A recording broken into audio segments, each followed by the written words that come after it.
Wow, thank you so much, Anne. Can you guys hear me? We good? Yeah. And that was such a great overview of uses of public art right now. It really highlights how we are in a transitional age and how that is really stimulating a great use of the arts, as if we instinctively are going to the arts as a way to connect with each other, express what's going on, and like draw on our higher power. And Isabel, I love how you started us off with this idea of art being a unifying force between our physical reality and our spiritual reality, and how it's helping to um, also like highlight the reality of the oneness of mankind. It made me think of the writing from Baha'u'llah about music being a ladder for our souls, whereby they may ascend to the realm on high. And I think this is such a powerful gift and symbol, this idea of a form of art being a tool, this humble, maybe rickety little tool, but its purpose is to help us transcend and help, as Isabel said, like us to connect with our true identity, our spiritual identity. In my practice as a painter and a storyteller, I think of art like a door. And as much as we should strive for the excellence and perfection of those finished creations, and they definitely, deserve appreciation, if at some point we don't actually open that door and walk through, we're not allowing the art itself to fulfill its highest capacity, which I believe is to take us somewhere new and ideally together. And this is very intentionally how I have used art, visual art, and storytelling in my interactive art show based on the seven valleys, for the visual art and the storytelling to be a jumping off point and an invitation for groups of people to explore these mystical writings of Baha'u'llah, often for the first time, and to allow it to stimulate their own personal associations and creative ideas, creating environments where they feel encouraged to share these, so we can all grow and learn together about the implications of these writings for our lives. So what I offer here to this roundtable and discussion is just a little personal example of this use of the arts to stimulate really direct spiritual conversations with diverse groups of people. So I know a picture is worth much more than words. So I'm going to show you some examples of my show, again, in the spirit that it might inspire other consultative spaces and other endeavors. And before I leave the metaphor of the door, art really opens doors. It is an attracting force that draws people in to engage in these spiritual conversations that may have had barriers for anything that on the surface seemed overtly like religious or church-like. And once people do start having those conversations and even interacting with the teachings of the Baha'i faith, then that opens doors for them to be involved in core activities, the institute process, and community building. So let me share my screen and give you some examples. Let's see. Share. Alrighty. Okay, so this was very special to me. This was from my local public library of all places. They made this flyer, and I had been advised beforehand. This is just an example of how often our barriers are in our own minds. Somebody who's actually Baha'i who serves at the library had said, oh no, they're not going to have anything to do with the faith because they shy away from religion. And in fact, they sponsored the event. They were delighted to have it. And as you can see, it is transparently Baha'i.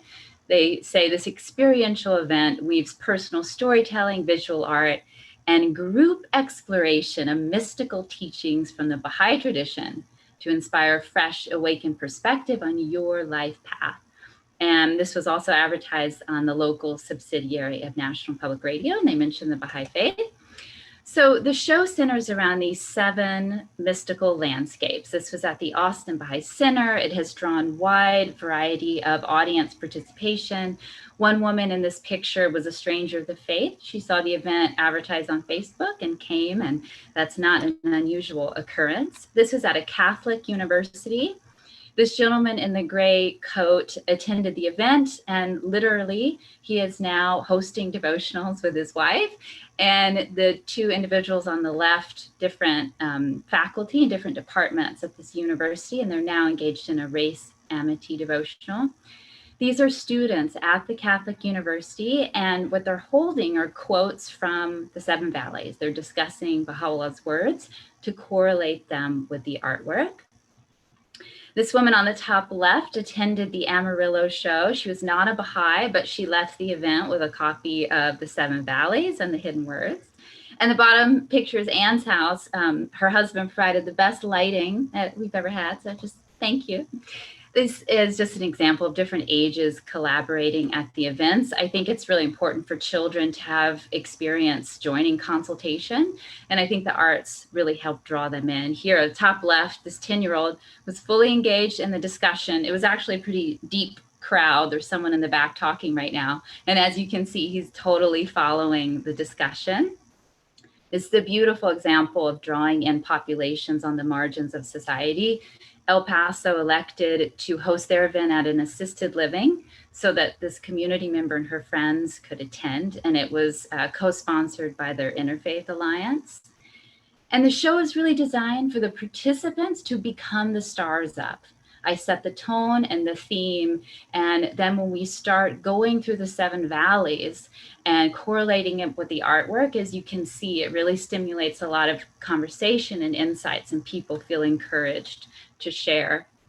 This picture does not indicate diversity. Practically looks like a mirror image here, these women, but I love it because you can tell that they're discussing the quote from the 7 valleys, which I'll explain in a moment. And one of these women, she and her husband each went home with a print of artwork from the show, like taking a piece home with them. And they actually framed their artwork with their quotes from the 7 valleys, which I think is really special, that now it's a permanent part of their homes.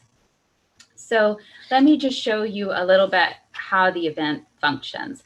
So again, it's transparently Baha'i. It is a professional art event where I am sharing the inspiration behind my work, which is tied to the Baha'i faith. And it is storytelling and conversation inspired by the 7 valleys. Everyone who attends is personally greeted, so they know immediately that they matter to this space. They are an integral part of this experience. And they're invited to participate in an icebreaker. And this is where these quotes from the writings come in. I know you can't really see it, but this is half of a quote from the 7 valleys. And people are invited to mingle and try to find who has the other half of the quote. And this accomplishes several things. It evens the social playing field. Everyone has this shared mission and a reason to go up and talk to people they don't know. They're also interacting with the words of Baha'u'llah and having to think deeply about them as they try to find their match.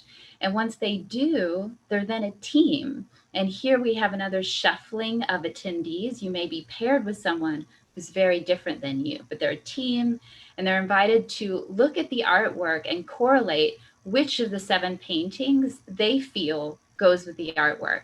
And this is an opportunity for them to, draw on their own spirit, aesthetics, and personal association to really move beyond just the intellectual reading of the writings and really process it through their own being and come with their own insights.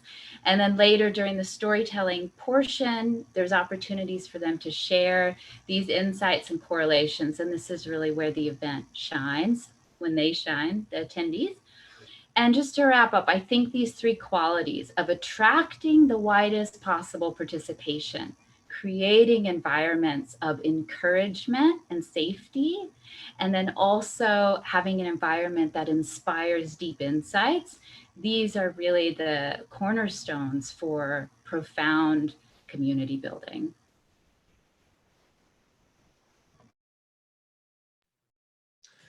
Wonderful. Well,